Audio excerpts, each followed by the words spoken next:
And I'm going to give you guys in this live stream and in every live stream and every video, my brain as it stands as a supercomputer relative to TRT. Based on the questions that you have, is everything working right? Great fucking name, dude. I purchased the Mastering Testosterone Cream video. Awesome job. Wondering how long it will take for my body to get acclimated to switching from injections to cream.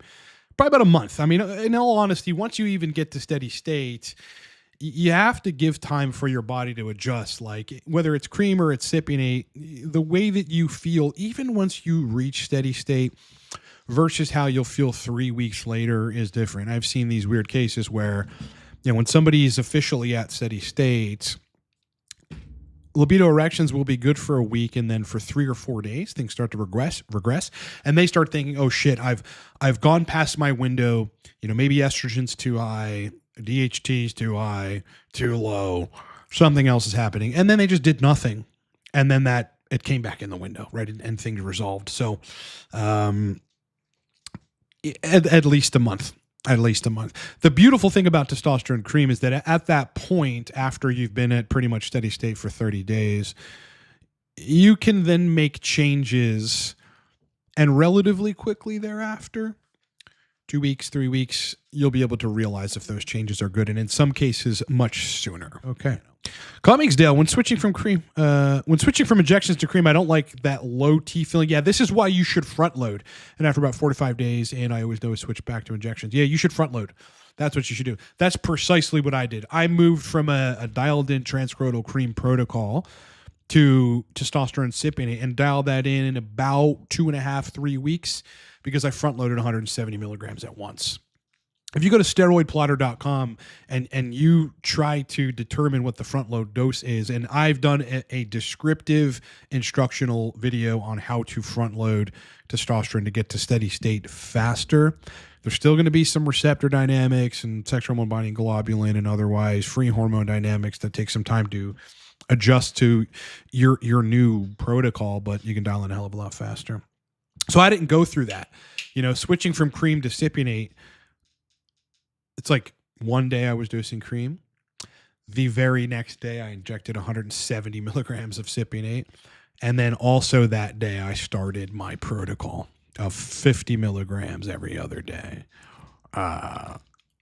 So that is what I suggest you do. It's still going to take 3 weeks for you to really realize where you're at, and you might have to make some minor adjustments thereafter depending on how targeted your initial dose strategy was. Hector, thanks for the $5, bro. On 16 milligrams test sip daily, I was at 991 total. Okay, so right, you hovered right around there. Got it. But so what are you saying that on this is important distinction to talk about how kinetics of the testosterone esters, in this case cypionate, do matter. Sometimes they trounce the significance of bloods. This guy's at 1,000 total tests with E2 of 35. That should be pretty goddamn good, for libido and erections. Yeah, I mean, right there, I would be in a great place. My body prefers above 1,000, right around 1,000 for good erectile quality. And this is precisely where I'd fall. Now, I have HCG in my system too. It's not a lot at this point. It's 100 IU a day. But I'm falling reasonably close to here, 1160, 1170, 1130, depending on, fluctuations, on E2 of 40, 37 to 42. And I'm doing great. You lowered it to 14 milligrams and libido and energy sucked. You're going to start injecting every 5 days. So what are you saying here? I mean, what I think you might be saying is that on those bloods, you didn't feel great. You didn't have the great sexual function is what I'm surmising from what you're saying here. And if that is the case, you probably need to be around those same numbers, but you got to figure out how to inject more testosterone at once. Yeah, again, if the blood isn't an accurate surrogate, if it isn't an accurate surrogate for what's happening at the tissues, you can look like everything's great here, but behind the scenes, something isn't right. So, and usually in these cases, that is the kinetics, the oil depot pharmacology is something that no one's really ever talked about or broken down, but I've brought that to the light of the TRT community to understand, to have people understand that if you have a micro droplet from a daily injection versus a marginally bigger droplet from an every other day injection versus a significantly bigger oil depot, I should call them, from an every third day injection, the amount of androgen receptor activation and gene expression, long-lasting DHT sitting at the androgen receptor, failing to disassociate, which it does, is different, right? So you might need to inject every 5 days. But, you know, if I were you, I would switch first to every other day. Keep the protocol the same. That is exactly what I would do. Go back to 16 because those numbers are pretty good. Go to every other day. What you're probably going to find is that the E2 is going to go up to 37 to 42, maybe 45, but total test can be at 1100 or something. And there you might find your sweet spot. And if you don't, and you have like a spongy, fluffy penis at that point, and you can't get erect, but you have libido, that will be the point to lower the dose, but keep the every other day frequency. And if all of that fails, then you go to every third day. Went back to 5/8 inch, 27 pins, 3x a week versus the everyday 1/2 inch. Feeling better after 2 weeks. Thanks for the vid. Yeah, pretty common. I mean, you know, there's just some people who they're going to get a better response from TRT when they inject it in the vascular tissue, and when they do it less frequently, you know. 3 times a week is a very reasonable frequency for TRT. Very reasonable. A lot of people that fail on daily injection despite good-looking labs are just going to end up doing better, you know, injecting 3 times a week or every third day, every other day, something like that. Response. Mike Reynolds, hey, brother. Can you be an over-aromatizer in the tissues even if Cerame 2 is in the sweet range? Well, let's break this down. I think that would assume that you have... It would assume that in those tissues where aromatase lies, there is somehow an abundance or hyperexpression of aromatase in those tissues. Again, if the blood isn't an accurate surrogate for the tissues, then that is possible. I would have to understand what your symptoms are or why you think that might be happening to give you an answer on that. To give you an answer if you are actually some sort of, you know, hyper tissue aromatizer. That sort of thing is not quite documented in the medical journals. So I don't really have a proven physiologic, you know, basis to say that could exist. Breast.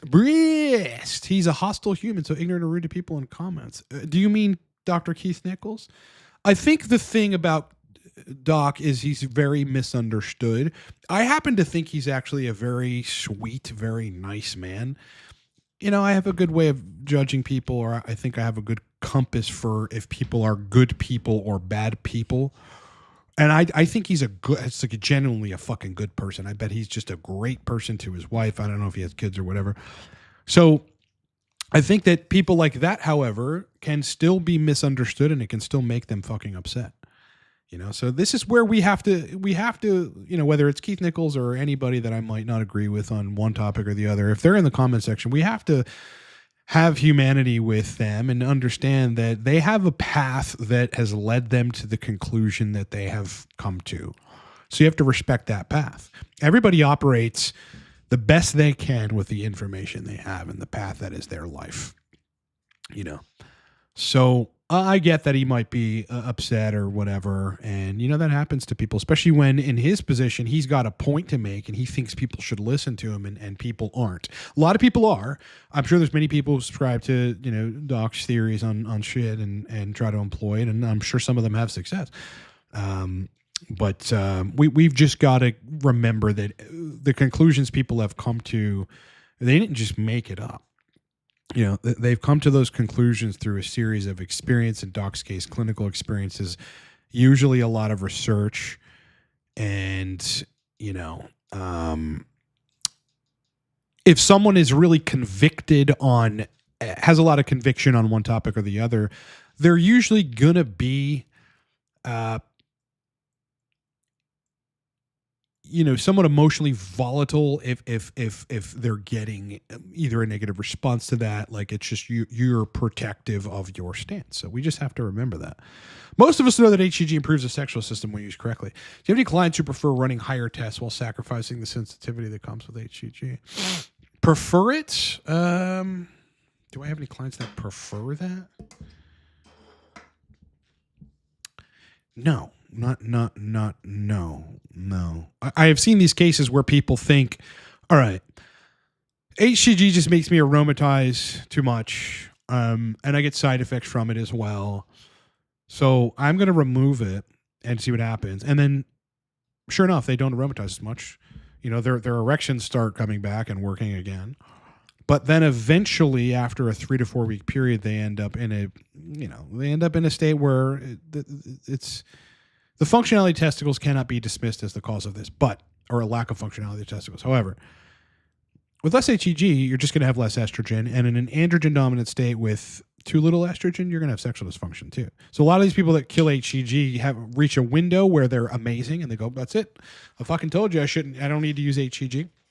But then that window goes south because they do need a little more estrogen, and HCG was helping that. In a lot of those cases, the best way to go about it is just to reduce the HCG dose. Again, I've got people that have gotten their wives pregnant or girlfriends pregnant on 100 IU every other day. And that's 50 IU a day of HCG.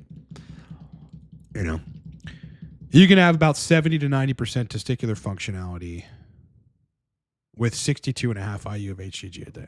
If you split a 70 milligram dose of testosterone, 35 milligrams into the quads and 35 into the delts, will that cause a faster or higher peak due to the testosterone being absorbed simultaneously from two depots? This is a thing that no one's really explored. You know, I don't think I've ever actually injected into two different places at once. So no one's explored that is the answer to that question. And so we don't know. We don't know.